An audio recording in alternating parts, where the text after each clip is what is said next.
Last one to get up there because I felt heavy and weak. Just making sure the time's still going, guys.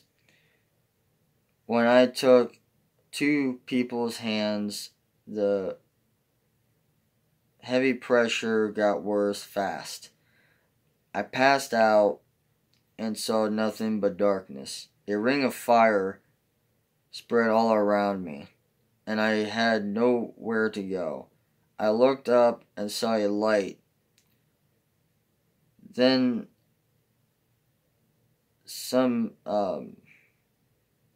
then saw a giant hand reaching out to me. A spot in the ring of fire opened up so I could get out.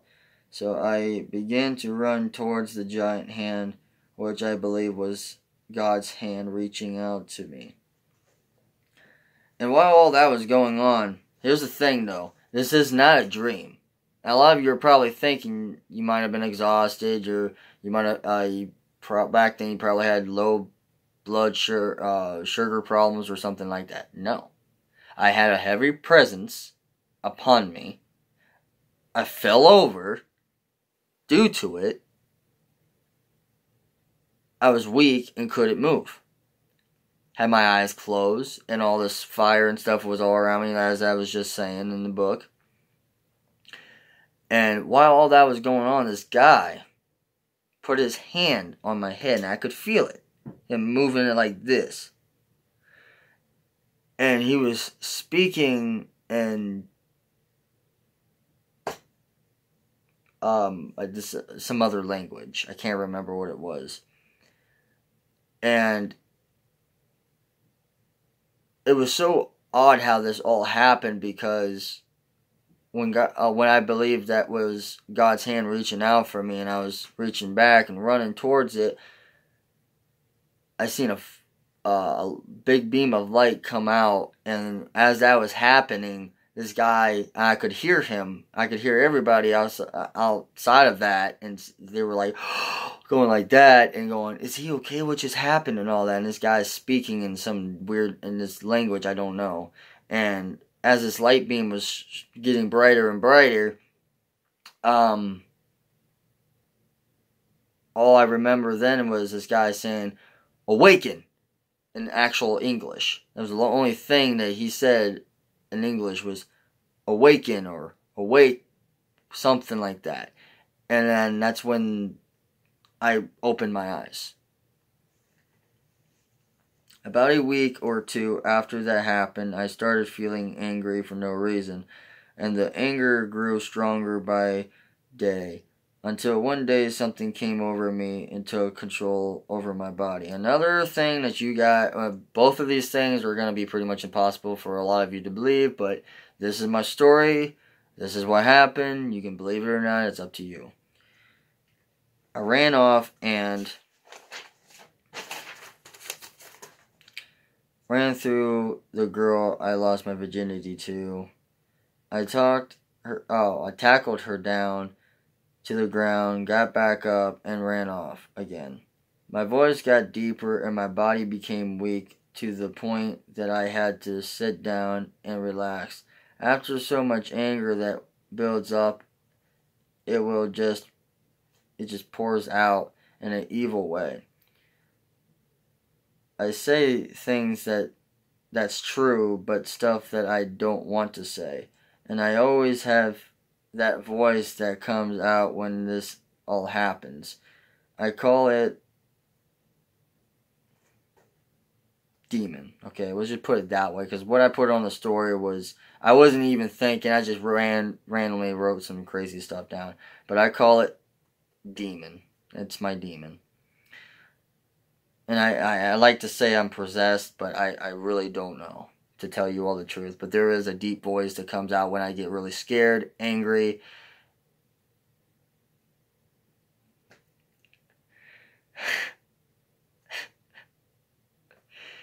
and horny. Only sometimes, though. Anyway, guys. That day I passed out in church. Oh, okay. That's where I'm assuming that's where the demon came from. It followed me out of hell. That's the ring of fire and everything was probably hell, is where I was at. And for those who are wondering, well, did you die or something? No. There was actually a movie based off a true story about how a boy had an experience where he went to heaven but didn't die. And he's telling this whole story. So, you don't have to die to go to hell or heaven. It's just really strange experiences. And you guys can call it whatever you want. Anybody who wants to believe in science and come up with these weird words to try to define what happened, those are just words that are made up to define things. Okay? I can be very logical too if I wanted to be. Anyway. I call it... Okay, no, that's the demon thing. I'm sorry. That I got from that experience. While I was with Kim, I did cheat on her shortly after taking her virginity because we did argue a lot before and after we had sex. Our problem was that I was talking about sex every time we were together. And now I hate myself for acting that way because it's not who I am. I cheated on Kim with Steve's sister. The weird part of it is he set it up to happen. I did develop feelings for her, but screwed everything up. After I graduated high school, my grandma passed away. Then one day after that, Kim broke up with me for a guy that's used her for sex. I moved into a old friend's house to help him pay rent and so I could get out of my mom's place. This guy's name was Glenn, and we were good friends until his baby mom came into the trailer. This girl is Kim, not my ex, a different Kim. I eventually got kicked out and moved into my apartment, which is where I'm at now still. During this time, I started dating Abigail Shimko, who later on cheated on me with many guys. Let's just say the first year of us being together was the best, but after that, it all went downhill. I did end up cheating on Abigail because of all the times she cheated on me. And I learned that two wrongs don't make a right. So, just because someone cheats on you, that doesn't mean you should turn around and do the same thing to them, because that's not going to go anywhere fast. It's just going to make the situation worse. Because of this... Okay. I cheated on her because of what she did to me. After I kicked her out of my home, I moved Sam Wilson in with me. Let's just say that she's the reason I was able to quit asking for sex all the time. To be honest, I'm really happy that she was worse than me when it came up to sex. Sam is the reason I'm no longer a sex addict. Don't get me wrong, I do enjoy it, but now I prefer calling it making love, due to the respect I've gained for women. For giving birth, therefore. All women deserve respect because of all the pain they have to go through with pregnancy and childbirth. So yes, women, I respect you for what you do and what you go through. Sam wouldn't give me space, and that drove me crazy, so... Almost done, guys. I ended up cheating on her because I was unhappy with her. Everywhere I would go, she would have to go with me. After Sam and I broke up, I ended up dating her ex-friend, Sonia Rodriguez. Sonia and I were only together for 3 months before we broke up. The reason that we broke up was because I was always embarrassed being with her in public. She always act like she knew what everyone was talking about. Now for the last relationship of this story. My ex-girlfriend, Brittany Weaver. Brittany was a nice, sweet, pretty, religious girl. The problem was that she was too religious for me. She is 1 year older than me, and she still is a virgin because of her grandparents and her aunt always telling her what she should and shouldn't be doing. I forced myself to change for her, but ended up feeling miserable because I couldn't wait over 6 months for making love. Not just that, but also due for the fact I couldn't text her past 6 p.m. or make out with her at all, due to the fact that she was afraid of going too far. Those are the reasons I broke up with Brittany, and also because she blamed most of the problems we had together on her ADHD. Always saying that she couldn't remember anything I told her about myself. She was just refusing to.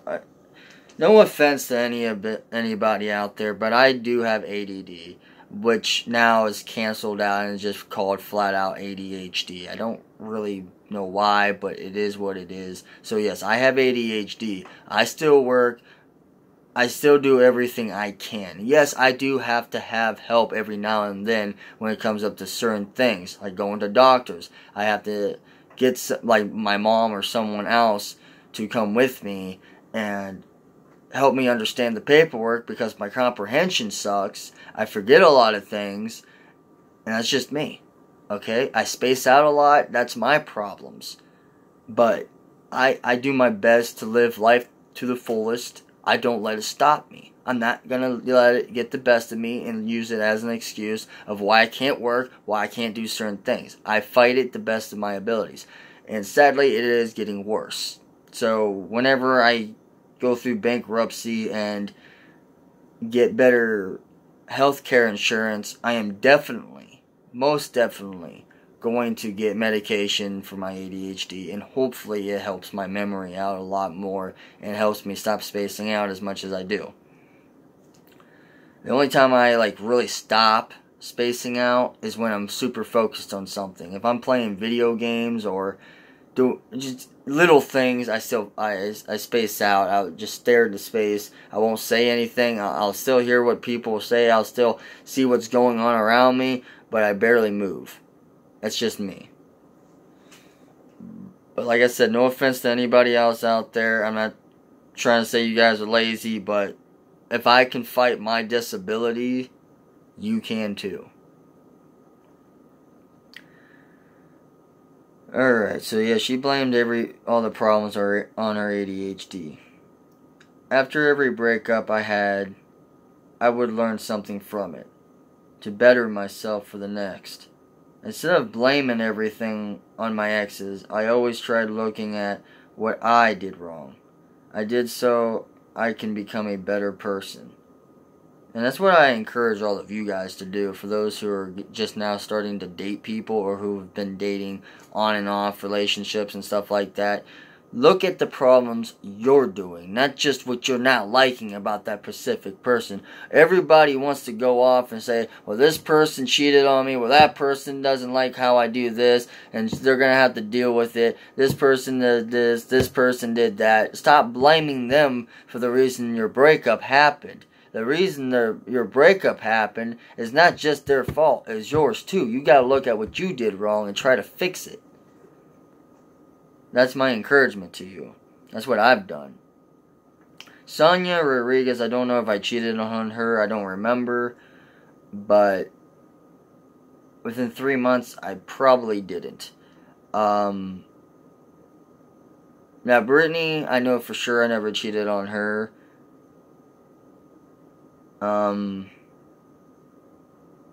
Yeah, people after her I never cheated on. So I stopped between Sonia and Brittany. Like I said, I don't know if I cheated on Sonia, but anyway, I'm done with that stuff. I've learned that I've literally learned that 2 wrongs don't make a right, and definitely cheating on someone isn't the way to go. If you're gonna think about doing something like that, break up with the person you're with so you don't look like a terrible guy. Sure, people are gonna be angry at you for breaking up with someone else, but if you rather prefer to be with one particular person over the other. Just end the current relationship and move on. That way you can be happy and not have to look like a total douchebag for cheating. There you go. So, this is what I am and who I am. I am a loving, caring, honest, gentle, sensitive, compassionate, strong, and little outgoing kind of guy. I will give my life for anyone, even for my enemies, or for those who hate me. The end. Or at least that would be the end. But I'm probably going to end up adding more stuff to it and get white out the end part and then continue on later.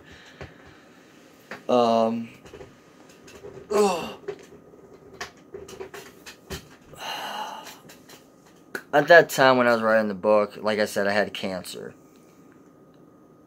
I had this relationship with my ex-fiance, my third ex-fiance, Catherine. And everyone calls her Cat, for short. Anyway, she did way too many terrible things behind my back. She cheated on me. She's lied to me multiple times. She got married behind my back to a sex offender. And she's dating her cousin. Not blood related. It was the relation is through marriage.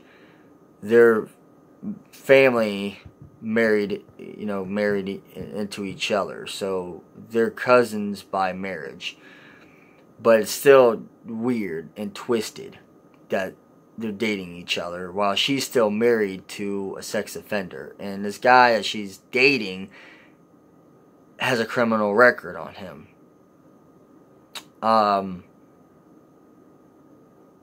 And not only that, but she sleeps around with other guys. So she's a total whore. And it took me a little while to find this out, unfortunately. And I tried to believe everything she was telling me. I had a bunch of people random people I didn't know anything about, blowing up my Facebook saying, hey, are you dating Catherine? And at some point I just decided to ignore these people, because every time they said that she was sleeping with them or cheating on me with someone else or with their friends or whatever, I would always ask her, and then she made me sound like a terrible guy with the person she was living with. And she ended up dating the married couple she was living with. I mean, she did so many things behind my back. And all at that time, I had cancer. I never cheated on her. Not only that, I couldn't, even if I wanted to. Which, no, I decided not to. Which, honestly, I have people I could cheat on, whoever I'm dating. I have people on the side that I can go off and sleep with. I don't do that, because that's not who I am. Not anymore, at least. I've grown out of that. It disgusts me. No one should cheat. And like I said, if you're planning on it, just break up with the person you're already with. Or decide to just be, I don't know if you would call it a player or whatever, but just be friends with benefits with people, if anything. Okay? Because dating somebody and then sleeping with a multiple amount of other people is not right. I don't believe in open relationships, okay? Because at that point, you might as well just call it friends with benefits, literally. And if you're married and have an open relationship there, no offense, but you're a little wacko in the brain. And yeah, I know I'm saying that, and after telling you, 3 really screwed up things in my story, as far as, the tiger instincts, the demon, and going to hell, those 3, oh yeah, and the animal possum that ran over, got, magically came back to life because of God. Yeah, I know. Those things are probably ridiculous to you guys. So, not trying to judge anybody. Really not. That's just the way I am. I don't try to judge anybody. I am religious. I've been that way since I was 16. I gave God a chance, and He put me through a lot of hard trials. He's taken away a lot from me, but He's also given me a lot of rewards for sticking by His side throughout all this thick and thin stuff. So, anyway, that's everything that's happened, plus the relationship I didn't put in the book about Catherine. Just plain simple, things that were fine for the first month or two, but that was only because I didn't know what she was actually doing behind my back. She said she was going to work for her uncle, which is actually her husband now, which is a sex offender, and I actually have the records on my other phone of the criminal records, therefore. And how I got those, well, that's secret. So, anyway, let me know what you guys think of my story in the comments below. I know it's a very, very long video, but I wanted to put it all together best I could and explain the best I could. So, for those who think your life is bad, think again. I broken my rib cage, lost everything in a fire, lost a great friend, moved everywhere. I couldn't stay in one place. My mom went from multiple guys, actually 2 guys technically, and my parents cheated on each other constantly, and yeah, just a lot of crap I had to go through growing up.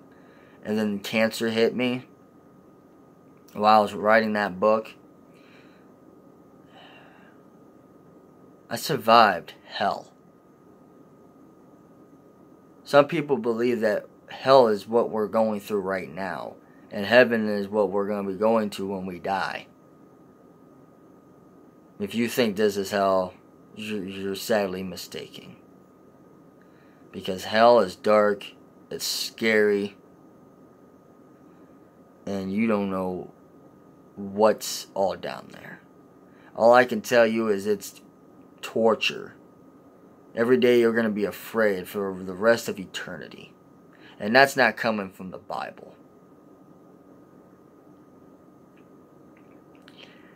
And this is saying that I've read over a year ago, I think, that I stick to now. It says, I'd rather believe in God and not have a heaven or hell exist than not to believe in God and have a heaven and hell exist. So if that confuses you, let me just explain it real quickly to you. If you believe in God, okay, you're religious like me, and you die, but yet there was no heaven exist, that means you really have no reason, there's nothing to worry about either way. Your body won't have, your soul and body won't have to be tortured for all eternity in that case. But if you refuse God's promises, the word of God and all that, and die, and there is a heaven and hell, you're going to go to hell for simply not believing in God. And then you're going to be tortured. Your soul will be in pain. So you basically will feel all the pain as if you were actually here on earth. You'll still feel it. That's the bummer part. Alright, guys. Like I said, thank you for watching, if you have, through all this whole thing. I really wanted to get the story out there because so many people have suicide thoughts because they think their life is terrible. And I know there's lives out there that's worse than mine, but mine's really bad. And I'm just now trying to get it to where I want it to be. I'm working really, really hard to make people happy, and then it's not going to happen, okay? I know I can't make everybody happy. All I can do is try, and that's what I'm doing. So for those who want to dislike me for whatever reason, go ahead and dislike me. If you want to be a hater, be a hater. I don't give two craps. If you dislike me, if you hate me, if you want to kill me, I don't care. If you like me, awesome. Hopefully someday we can get together, hang out, maybe even have a drink or two. But it's life. You're going to have ups and downs, and this life has to be balanced. You can't get everything you want, because if you do, then not only you're spoiled, but then you're thinking you're better than everyone else, and that's not true.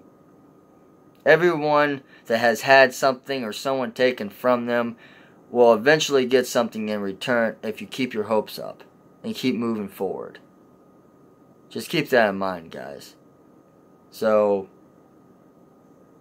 comment any questions you might have, what you think of my story. Hopefully it helped you. It's actually, I stopped, when I made parts of this before I actually got a bunch of subscribers. I was up to like 98 subscribers, I think, when I made like 6 parts to the story.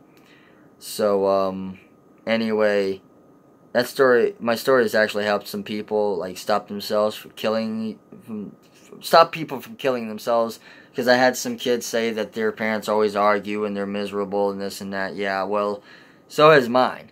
I've been through just about everything you guys could possibly go through, except being completely homeless on the streets. It's the only thing I haven't honestly been through yet, but close to it.